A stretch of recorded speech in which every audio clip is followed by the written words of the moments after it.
ભારત અને પાકિસ્તાન બોર્ડરને અડીને આવેલા બનાસકાંઠા જિલ્લામાં અનેક દેવી દેવતાઓના નાના મોટા મંદિરો આવેલા છે.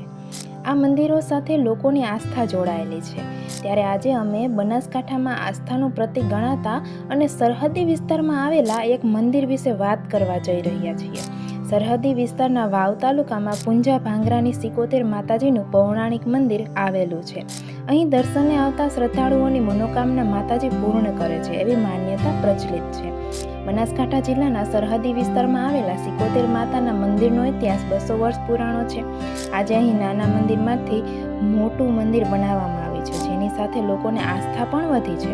આજે આ મંદિરને વાવના સિકોતેર માતાજી મંદિર તરીકે ઓળખવામાં આવે છે. સિકોતેર માતાજીએ પોતાના દર્શને આવતા અનેક શ્રદ્ધાળુઓને પરચા આપ્યા છે, જેથી વાવ પંથકમાં તેજા પુંજા ભાંગરાની સિકોતેર માતાનું ધામ મોટું આસ્થાનું કેન્દ્ર બની ગયું છે.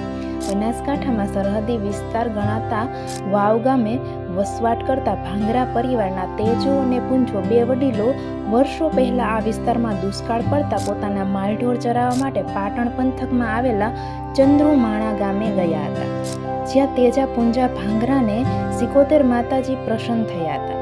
તેઓ પોતાના વતન પાછા ફર્યા ત્યારે પણ તેઓને માતાજીના પરચા મળ્યા હતા, જેથી તેમણે વાવ ગામના રબારીવાસમાં સિકોતેર માતાજીનું નાનું મંદિર બનાવડાવ્યું હતું. ધીમે ધીમે આસપાસના લોકોમાં માતાજી પ્રત્યે શ્રદ્ધા વધતી ગઈ, તેથી સમય જતાં અહીં મોટા મંદિરનું નિર્માણ કરવામાં આવ્યું છે.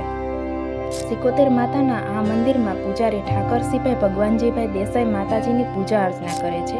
બનાસકાંઠા જિલ્લા સહિત આજુબાજુના અનેક વિસ્તારોમાંથી આજે દર બીજના દિવસે મોટી સંખ્યામાં ભક્તો દર્શન કરવા માટે ઉમટી પડે છે અને આ મંદિરે બાળકો માટે ધંધા રોજગાર માટે અહીં ભક્તો બાધા રાખે છે. માતાજી પોતાના ભક્તોની બાધા પણ પૂર્ણ કરે છે. સિકોતેર માતાજી નિસંતાન દંપતીને ત્યાં પારણું બંધાવતા હોવાની માન્યતા પ્રચલિત છે, જેથી મહિલાઓ પણ દર બીજના દિવસે અચૂક માતાજીના દર્શન કરવા માટે આવે છે. અહીં આપવામાં આવેલી જાણકારી સામાન્ય માહિતી પર અથવા જે તે નિષ્ણાત જ્યોતિષ પાસેથી લેવામાં આવી છે.